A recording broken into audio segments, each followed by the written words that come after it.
Pharmacist official channel पर आपके लिए लाए हैं खांसी का सिरप आस्क एक्स हर्बल कफ सिरप है।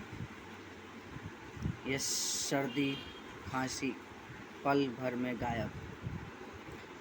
Company Bharat pharmacy.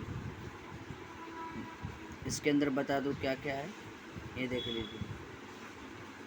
ये कारकर सिंह है, ये बहुत कुछ है इसके अंदर। ये जुफा है, क्या है, जिराफ भी है इसके अंदर। इसकी MRP 84 रुपये 200 ml का है। सस्ता में मिलेगा, आयुर्वेदिक है, कोई साइड इफ़ेक्ट नहीं है। और गर्म पानी के साथ लें, 2 ढक्कन सुबह शाम। और गले में गड़गड़ाहट करके लें और घुट के पिएं इस सिरप को। गले में इन्फेक्शन भी हो, खराश भी हो, दूर कर देगा। आयुर्वेदिक है ये लीजिए।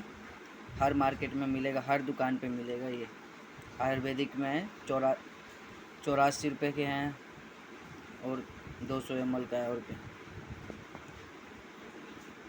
आगे हमारे चैनल को सब्सक्राइब करें, बेल आइकन को दबाएं।